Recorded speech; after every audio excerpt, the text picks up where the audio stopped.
जानकी नाथ सहाय करे, जब आन बिगाड़ करे नर तेरो।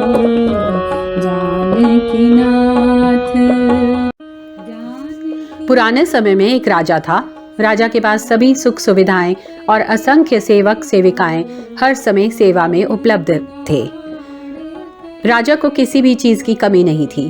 फिर भी राजा अपने जीवन से सुखी नहीं था, क्योंकि वह अपने स्वास्थ्य को लेकर काफी परेशान रहता था। वो हमेशा बीमारियों से घिरा रहता था। राजा का उपचार सभी बड़े बड़े वैद्यों द्वारा किया गया, परंतु राजा को स्वास्थ्य लाभ नहीं हुआ। समय के साथ राजा की बीमारी बढ़ती जा रही थी।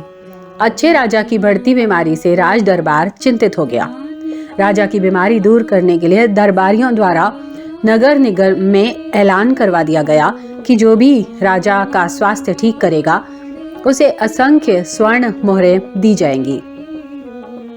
ये सुनकर एक वृद्ध राजा का इलाज करने राजमहल में पहुंचा। वृद्ध ने राजा के पास आकर कहा, महाराज, आप आज्ञा दें तो आपकी बीमारी का इलाज मैं कर सकता हूँ।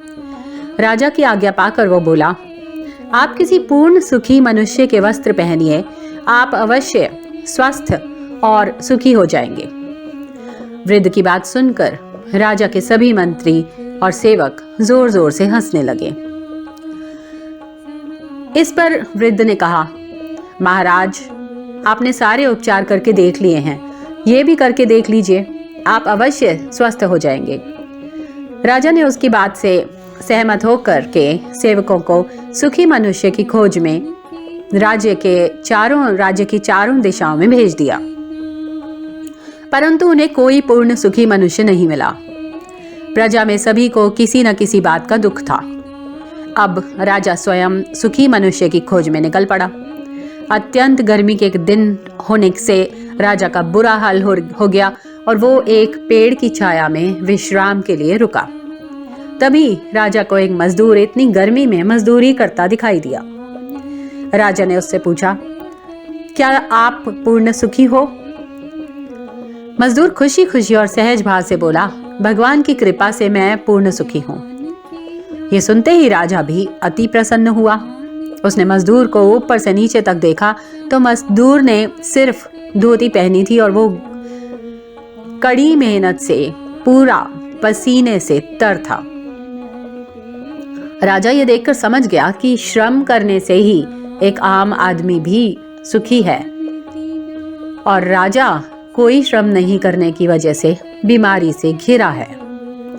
राजा ने लौटकर उस वृद्ध का उपकार मान उसे असंख्य स्वर्ण मुद्राएं दी। अब राजा स्वयं आराम और आलस्य छोड़कर श्रम करने लगा। परिश्रम से कुछ ही दिनों में राजा पूर्ण स्वस्थ और सुखी हो गया।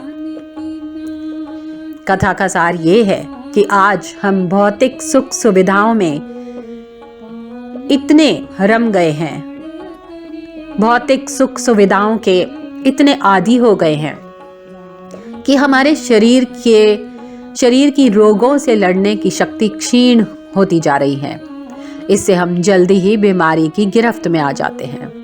इसलिए स्वस्थ और सुखी जीवन का रहस्य यही है कि थोड़ा बहुत शारीरिक श्रम जैसे योगा, ध्यान, भ्रमण आदि अवश्य करें।